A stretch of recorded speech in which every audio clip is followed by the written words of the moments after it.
You and I have a rendezvous with destiny. You know what time it is, so sit back and get ready for the Stafford Voice, your dose of conservative in a world of liberal. 3, 2, 1.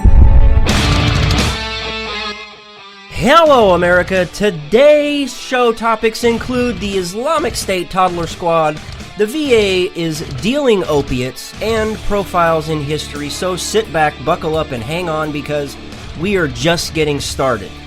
And as you are probably aware, I am your host, Daniel Stafford, and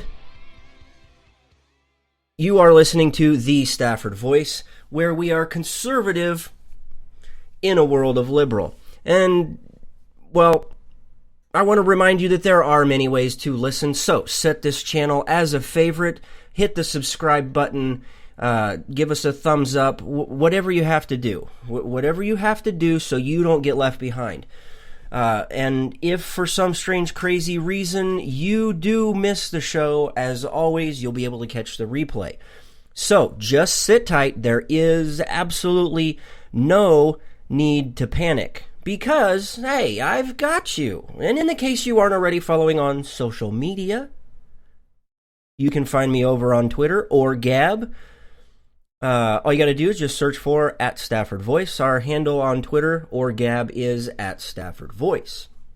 Or if your social media site of choice is Facebook or Instagram, look, wherever you're at, just search for the Stafford Voice, and more than likely, we're going to be there.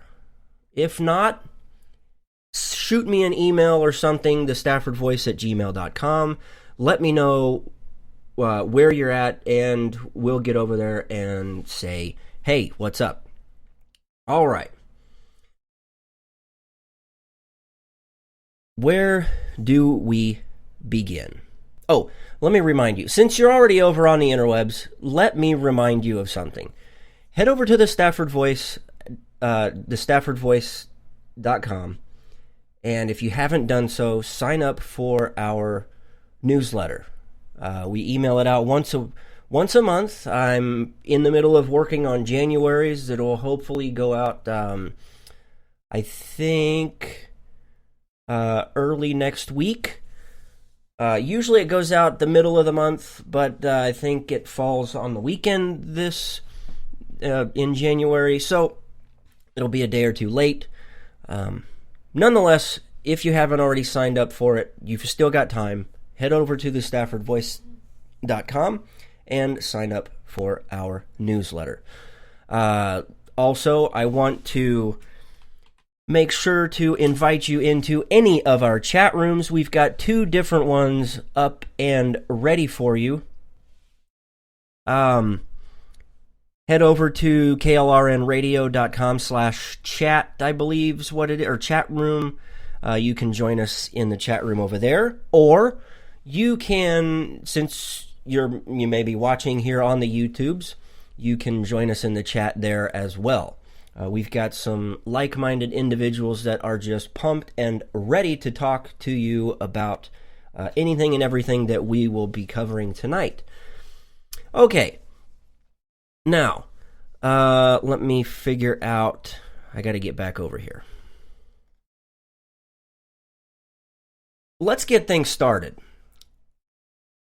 The bottom line is this, and oh my, how the tides have turned. Please, just for a second, put down your silver spoon and take heed to what I'm about to say. The fact of the matter is that you live in a fantasy world of make-believe where you get to make the rules, where you get to act your way into the lives and minds of the public, where you get paid to put on a performance strictly for the purpose of entertainment. You're no special than the next man, woman, or child. You're no more special than the person seeking political office or the person reporting on the news of the day. And you sure in the hell aren't no more special than those who are willing to stand up and die in defense of the very freedoms that you get to lavishly exercise every day. It's right time for you to climb down off your high horse, put down your phony trophy, and come to the realization that life isn't always rainbows, roses, and unicorns. Big deal. You lost. Your precious little lady didn't win. Get over it. Accept the opportunity to give the next president of the United States a chance, much like you desperately begged for us to do 8 years ago. He was given a fair chance, more than his fair chance if you ask me. However, the race has been decided, and you didn't win. No, you see, in the real world, some win while some others lose. Not everyone deserves a trophy. If they did, you certainly wouldn't have had the chance to stand atop the podium spitting your liberal agenda. If you were so consumed with the idea of empathy that you preached, you would stand in protest of the repercussions of the race-baiting agenda that has been force-fed to us over the last 8 years. Or you'd be a little more empathetic to the hundreds of thousands of veterans that are constantly mistreated. You be a little more concerned over a failed Middle East policy that has sent us to the brink of World War III. No, we don't want to talk about how radical Islam is teaching children how to chop the heads off of those they disagree with. But then again, maybe you think that's art. You can spout off all the fancy quotes you want, but until the day comes where you realize, or where you are willing to put yourself aside and walk a few miles in someone else's shoes, have a seat. Realize for a few seconds, in fact, write it down on one of your little note cards so you don't forget, because your hypocritical argument is null and void. As a matter of fact, let me end by quoting something you once said that you should have reminded yourself of before riding in on your high horse, standing upon the podium, and accepting your false trophy. You once said, and I quote, "It is well that the earth is round, that we do not see too far ahead." Isn't it a shame you can't see any further ahead past the little fairy tale land in which you live in? And that is tonight's bottom line. Now, let's get into the first topic du jour of the evening. The Islamic State Toddler Squad. Oh, yes. If you haven't learned by now, because, well, you aren't willing to accept the fact that reality is reality, that radical Islam is out poised, ready to chop your heads off, well, guess what? They are teaching toddlers how to cut their freaking heads off. Cut their freaking heads off! Yes, it's a movie quote, but keep up with me here. There's a speed limit. Here's the headline to this article over on pjmedia.com. ISIS shows preschooler killing victim tied to carnival ball pit. I'm not going to show you any of the images. If you want to see them, please head over to pjmedia.com and take a look for yourself, because it's absolutely sickening. The fact that any group at all would teach their children how to grab a hunting knife, one of those Rambo style knives, and cut someone's head off just because they don't fully agree with what we believe. Because, they're a little more empathetic than we are over here. Wake up. Seriously. Wake the hell up. Let me just read to you the first paragraph to this article.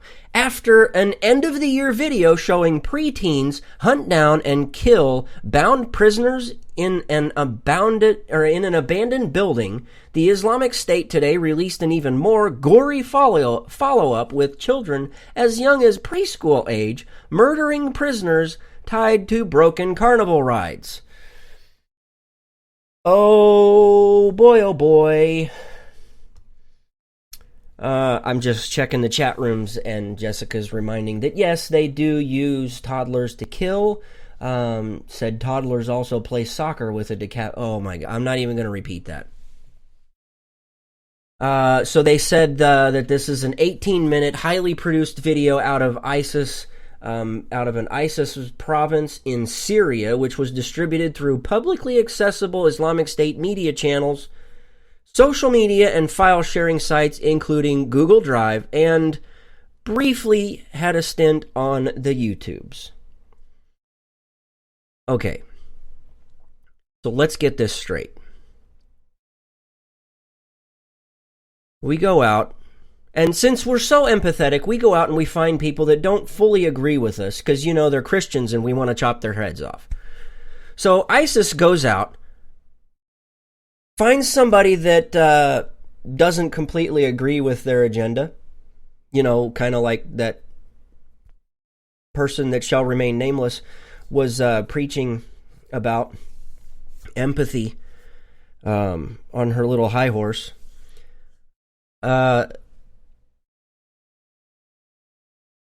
In the real world, yeah, they're teaching. How old were these kids? Let me find. It says a boy about 7 years old goes down the stairs. He's handed a knife by somebody that's too coward to show their face. They've got one of those stupid black sheets over their heads. He covers the victim's eyes with one hand before being given the signal by the adult jihadist. The boy then saws the victim's throat. Then he wipes off both sides of the knife on the victim's white t-shirt. This child is 7 years old. 7 years old, but in the fairy tale land of Hollyweird, we want to preach about empathy while being given a trophy for acting. Maybe we should have given this kid your damn trophy. Maybe, just maybe, we should have gave him a lifelong achievement award, because after all, he's 7 years old and he knows far more about empathy. He knows how to cut someone's freaking head off. Oh, but we don't want to talk about that. We want to talk about how mixed martial arts isn't an art. Well, I'm here to tell you, yes, it is. It is an art form. Then again, all you do is memorize a few lines. I mean, maybe you need to wake up and come to reality and read a little bit more about the Constitution or the Bill of Rights or, I don't know, anything else that has to do with the founding of this country. Why don't you go out and search for when Thomas Jefferson was out there learning about Islam and how radical it was. You know that whole line about the shores of Tripoli? Oh yeah, well, that's just something we don't want to talk about because it doesn't quite fit our agenda. Well, guess what? Your president that we gave a chance for the last 8 years, we sucked it up. And let me tell you, it sucked over the last 8 years.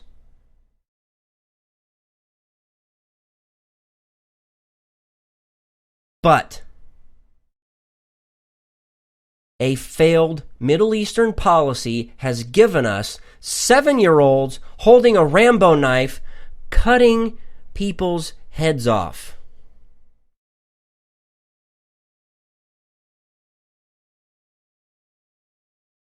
It's high time you jump off your high horse, lady.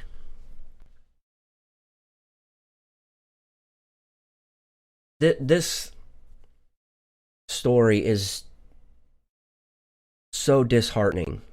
I can't talk about it anymore because it is that. I think you get what I'm trying to say. I had to take the article off the screen because the images are stuff that only should be produced in Hollywood.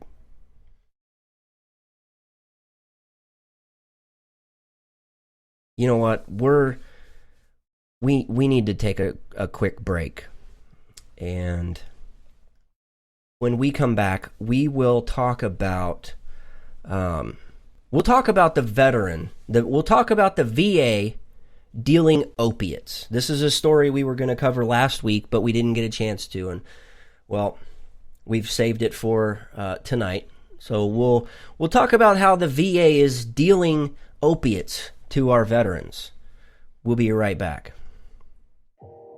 You are listening to KLRN Radio, where liberty and reason still reign. Nothing will protect you quite like your sidearm, so why not give it the protection it deserves? Something as strong as the Second Amendment and stands the test of time, and better yet, made in the USA. A Rebel Road Tactical Custom Kydex holster is that and more. Call now and place your order with Rebel Road Tactical at 682-217-4579. Again, 682-217-4579, or online at rebelroadtactical.com.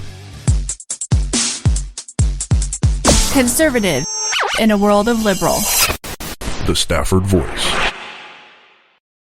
All right, we are back. Yes, this is the Stafford Voice, where we are conservative in a world of liberals. Anyway, let's talk about how the Veteran Administration is openly admitting that they're dealing opiates. Yes, that's right. Our very own Veterans Administration, who is so well taking care of our veterans, is dealing opiates. Get this. Okay, now this was actually from an article that was posted at the Wall Street Journal. It says, the U.S. Department of Veterans Affairs acknowledges its role in creating a large population of opioid-addicted veterans by overprescribing painkillers for injuries and post-traumatic stress disorder. After the agency tightened prescribing practices in 2013, many veterans bought pain pills sold illicitly on the streets. When those became too expensive, they sought heroin and fentanyl, a potent synthetic narcotic. The VA is now struggling to undo the damage.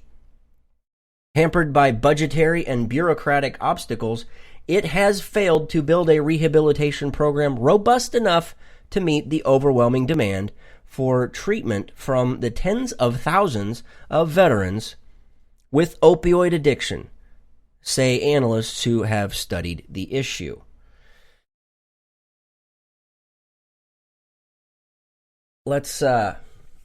Okay, so they looked at this and found that the Fayetteville VA is one of the worst in the countries. Now, this is according to Justin Minyard, a retired Army First Sergeant who's battled opioid. Wow, maybe I need some opioids to calm down. Opioid addiction, and testified before Congress about this. He said there's no help for veterans dealing with the addiction they have now. The Fayetteville VA serves the fastest growing veteran population in the nation with 70,000 patients last year, up from 42,000 in 2010. It is moving quickly to meet demand, according to Elizabeth Goolsby, which is the director for the Fayetteville VA Medical Center. Let's see. It has added facilities and reduced wait times for primary care to 4 days from 29 days in 2014, when an audit found the hospital had among the longest wait times of 700 VA facilities. Okay. Let's see. Veteran Affairs Secretary Robert McDonald, in a September speech, said, "We owe it to the nation's veterans to help them end their dependence on opioids." Wow, I can't say that tonight. Opioids. And break the downward spiral that all too often ends in homelessness, prison, or suicide. Now, let's get into some of the personal side, the personal stories to this. There's got to be a personal. There's got to be a person that goes along with this. So let's paint this picture and put a face with a story. This is real, people. This isn't just something that you turn on the news or turn the radio on and hear about. These are real life people. Your neighbors or somebody you walk past on the street. Okay? We have so many veterans right now, and the last thing we need to do is get them hooked on drugs. But all too often, that's what's happening. Here's a story about an Air Force veteran, Ken Grady. He's 45 years old. He says the local VA prescribed him OxyContin, Percocet, Vicodin, and fentanyl patches in the 2000s because of a series of surgeries for back injuries. He says, quote, "The VA made it so easy. It was endless, and I abused it." Let me see. He went on to say that during one stay at the VA's crisis mental health unit, a doctor in another section prescribed him Percocet for his chronic back pain. He said, "Please don't give me that." That's what he told the doctor, okay? He told the doctor, "Don't give me that." And now he says that he's sometimes bought drugs from veterans selling just filled narcotic prescriptions outside of VA facilities. Now he also said that last month he had to go to the dentist, and he had some teeth pulled by a VA contractor who later prescribed him Vicodin for the pain. Says that he protested, but you don't have to twist my arm too much. He relapsed, bought more pills on the street, and landed back in jail.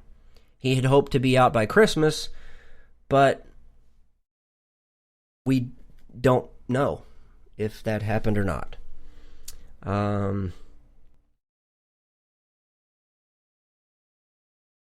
Let's dig a little deeper into this. It says that the VA's system's treatment options are limited. The Fayetteville VA has an outpatient alcohol detox unit, but no opioid detox unit. It refers veterans to other local facilities for detox, the initial period of up to about a week. When an addict comes off drugs, endures withdrawal, and is stabilized, the VA then refers them to its outpatient substance abuse treatment program.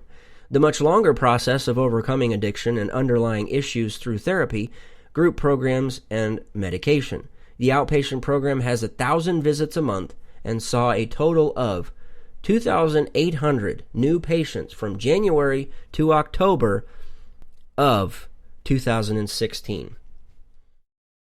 Said that the addicted veterans can be referred to one of the VA's 43 inpatient rehab centers around the country, which has they have combined 906 beds. Now, that was according to one of those audits by the VA back in 2014. Said that waits are usually longer than 30 days, but they deter referrals and beds often stay empty because of lack of staffing. How is this even an issue? How can we not find enough people to help our veterans? How? How is it that we can't find somebody to sit there and talk to them? Just sit and talk. And say, look, man, I mean, you need a hit of an opioid or something, whatever it is. Instead of putting the patch on or popping a few pills, let's go sit down and talk. Let's sort out some of these demons in your head. These pills and stuff don't fix the demons that are stuck in their heads. It doesn't. Oh, man. Okay.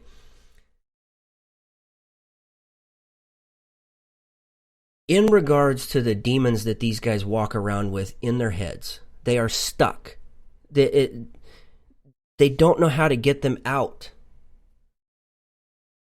Here's another story. This patient is named Detheridge. said that he was the youngest of 5 children raised by a single mother in Tecumseh, Oklahoma. He idolized his grandfather, an Army helicopter pilot in Vietnam who died of cancer when Mr. Detheridge was 10 years old.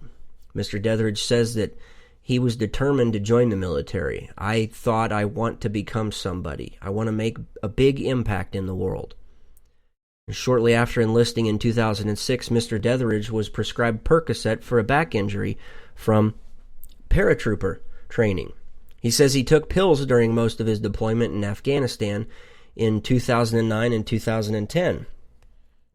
His armored vehicle was bombed repeatedly while clearing roads in remote areas, and he suffered back, neck, facial, and shoulder injuries, and cracked his skull in an explosion that he later learned caused a traumatic brain injury.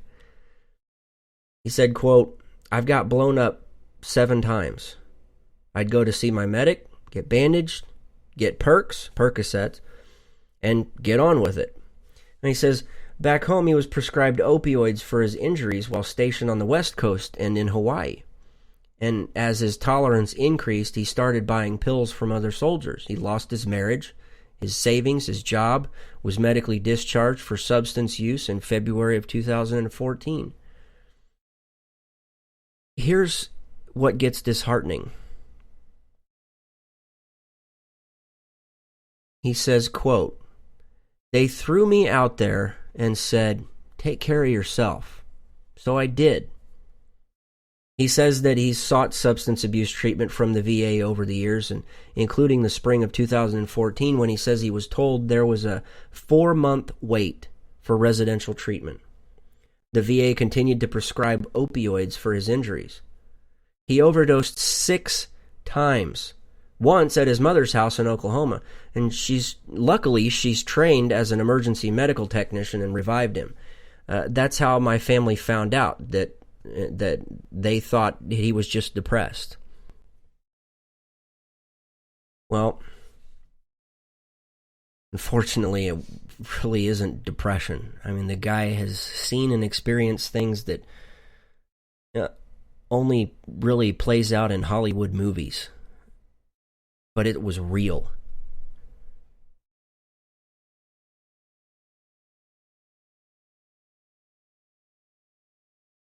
Why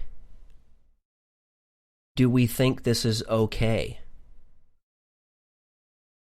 And I mean, if you're in the chat room right now, if you want to call it post-traumatic stress, or you want to call it a traumatic brain injury, okay, yes.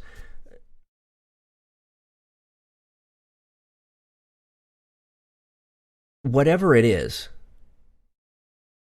you do not need to prescribe painkillers to suppress the demons that are stuck in these men and women's heads. These guys they're kids for the most part. And we're getting them hooked on highly addictive drugs being issued and prescribed by the VA. They need somebody to talk to. They need somebody that's willing to walk with them down the path and keep them safe.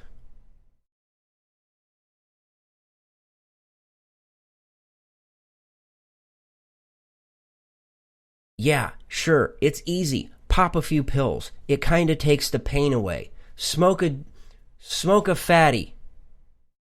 It takes the pain away.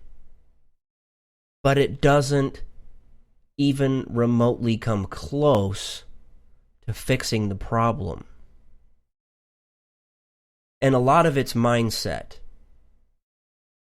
Do you want to accept defeat and allow this to take over your life? Or are you going to say, no, I'm in charge. I'm going to take this as a positive thing. Speaking of which, I follow a guy on Instagram. I follow him on the YouTubes. He is, his name's KC Mitchell. AKA on Instagram and the YouTubes, they call him the one-legged monster. Dude gets hit by a roadside bomb. Half of his left leg is blown off. The heat was so intense from the explosion that there are muscles in both of his legs and in his forearms. The heat was so intense, it melted the muscle tissue together. This guy did not allow it to keep him down. Oh, hell no. This dude is a fighter, man. He just recently, over the weekend, went to LA Fit Expo and competed against able-bodied powerlifters. The first. He said, you know what? I'm not going to let this get me down. I'm going to use this as positive. This is going to motivate me, and I'm going to use it to help build other people. Instead of getting addicted by drugs, he got addicted to weights. The guy is phenomenal.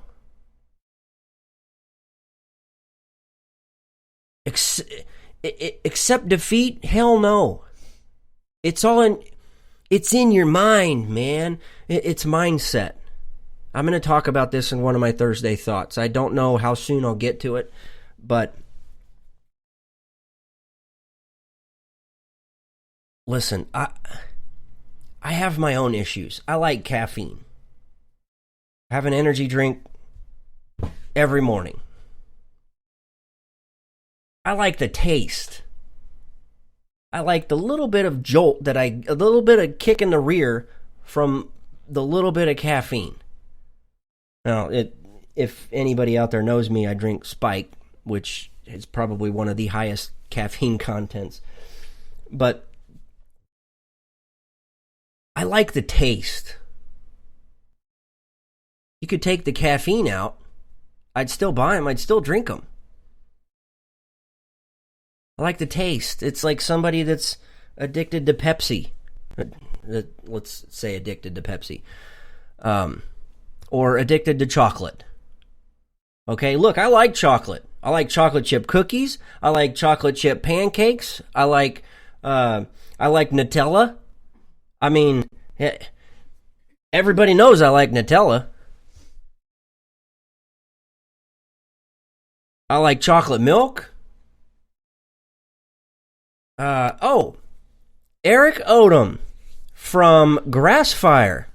Thank you for joining us tonight. I see that you jumped in over on the YouTube side. Ladies and gentlemen, if you don't know who Eric Odom is the brains. I don't know if I really want to call him the brains, but he is the guy, like the go-to guy from Grassfire.com. It is a conservative, libertarian, it is a right-leaning social media site, and they have been busting their hides over the last few weeks and months trying to move things in a different direction, not so much a different direction, but in a far better direction. They're consolidating some things, and let me tell you, I love Grassfire. I really like it. I'm not so active over there as I should be, but Eric, thanks for jumping in. I really appreciate it. So thank you for coming on and joining us in the chat room. I'd love to have you on the show one of these days. But listen, we have to admit, I feel your love for coffee. Eric, I'm a Mormon. I don't drink coffee. I don't drink tea. I'm the energy drink guy. I like Spike energy drinks. They've got great flavor, but I like the smell of coffee, but I don't do coffee. I mean, it's for two reasons, mainly some health issues and then some health-related stuff. And then because we're Latter-day Saints as well, and Mormons don't drink coffee. Yeah, the stuff does get expensive. I know a guy that he's pretty much addicted. He really got into some of the ordering some of the beans from all over the world. I can't remember the guy. He had a show on like the Travel Channel or something where he would go out and he would go out into these remote areas and he would basically buy up all of their coffee beans and he would roast them, and it was a great show. But anyway, this guy that I know, he got fascinated with it, and now he is so deep into making coffee, and he's almost ready to start investing in roasting his own beans, and that's taken things a little too far. I'm not trying to figure out how to make my own energy drinks, but boy, if I could figure it out, I would. But seriously, thanks for joining us in the chat room. I really do enjoy what you guys are doing over on grassfire.com. So please, if you are listening or you're catching this on a replay and you haven't jumped over to grassfire.com and set up a profile, do so. You will thank me for it. Okay, look, I'm noticing the time, and I really want to get to profiles in history. So let's see. Look, we have a serious issue with what we do with our veterans. I really hope that the Trump administration does something to fix the failures of what has happened to our veterans. They deserve so much more. And with that, I'm just going to leave it at that. You guys know how I feel about our veterans and having served myself. So I tell you what, I need to get a quick, I need to wet the whistle real quick. And so we're going to take a break. And when we come back, we will cover profiles in history. This guy is really cool. He was a blast to take a look at. So when we come back, we will cover profiles in history. You are tuned in to The Stafford Voice, where we are conservative in a world of liberal. We'll be right back. You're listening to the Spark Radio Network, internet radio like you've never heard before. Innovation, creativity, and imagination are all said to begin with a spark. So fasten your seatbelt and take the ride of your life and listen for the spark.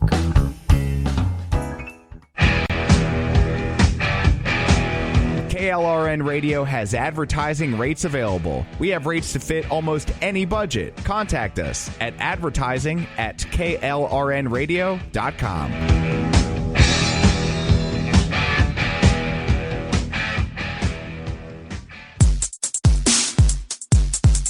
Conservative in a world of liberal. The Stafford Voice. Okay, we're back. And that's right, we are conservative in a world of liberal. And, I think if you watched anything that happened over the weekend, the lady that will remain nameless proves how liberal some are in the world. But without further ado, your favorite segment of the show, and mine as well, let's do this. Profiles in history. On March 2nd, 1781, he wrote to each of the 13 states, quote, "By the act of Congress herewith enclosed your excellency will be informed that the Articles of Confederation and Perpetual Union between the 13 United States are formally and finally ratified by all the states, We are happy to congratulate our constituents on this important event, desired by our friends, but dreaded by our enemies. Now, Samuel Huntington was born on July 16, 1731, in Windham, Connecticut. He had a limited education, never moving on to college. At the age of 16, he was apprenticed to a cooper to learn how to make barrels. During this time, he also helped his father on the farm. But he just wasn't satisfied. So, when he finished his apprenticeship, at the age of 22, he began to study law. Not at a college or university, but he was self-educated at a library and through some books he would borrow from friends. Now, this paid off when in 1754 he was admitted to the bar and began practicing law in Norwich, Connecticut. That library he studied at, well, it belonged to a gentleman by the name of Reverend Ebenezer Devotion. And, well, let's just say law wasn't the only thing that caught his mind. In 1761, he married Ebenezer's daughter, Martha Devotion. Now, they never had children of their own, but when his brother died, he adopted his niece and nephew and treated them as if they were their own. Now, Huntington began his career in politics in 1764 when Norwich sent him to the lower house of the Connecticut Assembly as a representative. He continued serving the office each year until 1774. 1 year later, he was elected to the upper house, the governor's council, that is, where he would be re-elected until 1784. Now, in 1773, he was appointed to the colony's Supreme Court, later becoming Chief Justice of the Superior Court from 1784 to 87. As a result for being an outspoken critic of the coercive acts of the British Parliament, the Assembly elected him in October 1775 to be one of their delegates to the Second Continental Congress. Samuel voted for and signed the Declaration of Independence, and 3 years later, he replaced John Jay as President of Congress. In addition to, he also voted for and signed the Articles of Confederation, and when they went into effect in 1781, he became the first President of the United States Congress under them. On July 9, 1781, his health forced him to resign and return back to Connecticut. In 1785, he was elected as lieutenant governor, later being elected governor in 86, where he would continue to be re-elected until his death. Now, in 1788, Huntington presided over the Connecticut Convention that was called to ratify the United States Constitution.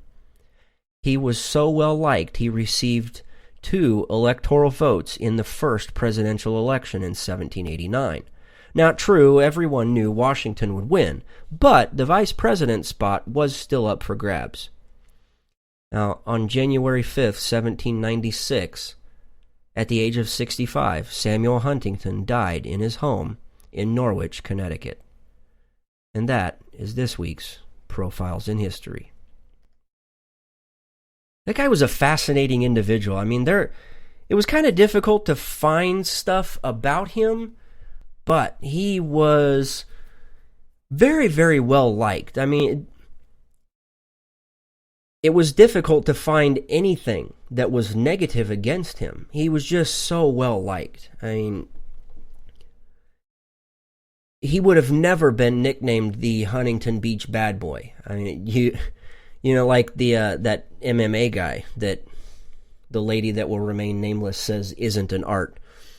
Oh man, that I don't know if you've caught on to the fact that she really struck a nerve with me, and to be quite honest, she doesn't deserve any attention at all. She's pretty much washed up the way it is. Anyway, my favorite segment and yours, everybody loves Profiles in History. It really is my favorite thing. I spend 5 or 6 hours over the weekend researching these guys, and I'm almost as excited to be able to be done with these soon so that we can get into the next thing that we cover. And I'm still trying to work it out in my head of how I want to be able to do it, but it's going to be good. Trust me, it's going to be good. We're going to have a lot of fun with it, and you're probably going to want to wind up taking notes. It's hopefully going to be that good. Now, what else? You know what? Let's spend a couple of minutes catching up, shall we? And I didn't want to do this at the beginning of the show because I watched Miss Nameless before coming on air, and just to kind of get riled up. It's unfortunate that I did that because now my blood pressure is through the roof.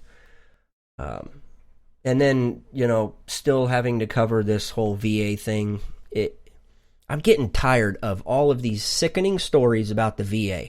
I want to hear some good stories where the VA is actually starting to change things and fix this broken system. Oh. Anyway. So catching you up. We vlogged over the weekend, as you guys know. We went and did some. We went to another craft soda place, and we hit the mother lode. You're gonna have to go and watch the vlog if you missed it, because it was awesome. I mean, we normally keep our selections slim, but this place was so incredible, and they had such a good selection that we left with 2 6-packs. And if you haven't jumped into the craft soda thing with root beers and cream sodas, and we tried one over the weekend. It was a praline cream soda. Oh man, it was so good. I'm not gonna lie. I actually thought about it all day today. I was like, man, I wish I had another one of those. That would be so good over some vanilla ice cream. Oh man. Stop it. This is not good for my diet. Oh, anyway. The diet is now going whatever. I mean, a diet is a diet. Nobody likes the diet. But I am having a blast in the weight room. I'm killing it. I'm getting all kinds of gains. And if you're a YouTuber and you know what I'm talking about there, the Hodge twins, and all kinds of gains. Anyway, I'm just feeling kind of spaced off in the head right now. I mean, it's just so sickening to talk about some of these news stories all the time. It's just ridiculous. One of these days we're gonna have to. One of these days we're gonna have to just cover some good stories, good feel-good stories, and just do a whole show about good stuff. Forget all of the junk. Forget about ISIS and the VA and Russia and all that stuff, and just report on good, wholesome stories. Of toddlers, climbing over their dresser and it falling down on top of them, and the other twin picks it up and scoots it all the way across the room and saves his little brother. Oh, well, there probably is some controversy. I mean, who knows? Who really? I mean, yeah, we don't know. Anyway, we got a game. I got to tell you guys about this game. We picked up a game over the weekend. It's called Dirty Minds. It's a card game. You're given clues, and you have to figure out what a word is. Obviously, based off the name of the game, it's not something you want to play with your kids. You're not going to want to play it with your kids. The front of the box says 17 or older. Oh, man, I can't imagine sitting there playing this game with my son when he was 17. I mean, he could have probably done well enough that he probably would have surprised me. But it's... So let me just tease you with this. Here's what we're going to do. Because I want you guys know that I talk all the time about having you guys sit at our kitchen table or join us on the kitchen couch. And that's kind of what we do with the vlog. That's the whole idea, is for you to be comfortable enough to know who I am and to know what this show is all about, and to see that, you know, when we do talk about some of these issues, how it does relate to you. But the whole idea is that when we vlog and stuff like that, is to show you that we're real people. We're not just somebody that's behind a camera or behind a speaker that's talking to you, and you're not... we want you to feel connected. I mean, a lot of the times you turn the news on, you get your news, you shut it off, and that's it. You don't really feel connected. I mean, you listen to a guy on the radio for 3 hours, and all they do is talk about the news. It's more than that for me. I want to share with you what my life is. I want you guys to feel like you're more than a friend. I want you guys to feel super connected with us, with my wife and I. But more importantly, I want you to feel like you're a part of things here at the show. So we decided that what we're going to do is we're going to play the game with you. And how we're going to do that is we're probably going to wind up live streaming it on Facebook. I don't know if we want to do it here on the YouTubes, because it would be a little more difficult to have the straight interaction with things. So I think Facebook Live is probably how we're going to do it. So you're going to want to stay tuned for later this week. I don't know if we're going to be able to squeeze it in on Thursday. Still trying to figure it out, but we want to open the pack. We're going to open the game in front of you. So it's going to be as new for us as it is you guys. So you're going to want to tune in. Stay tuned to the Facebooks. I believe it is... you know what? Let me jump over because I've got it pulled up right here. Facebook.com/The Stafford Voice. Facebook.com/The Stafford Voice.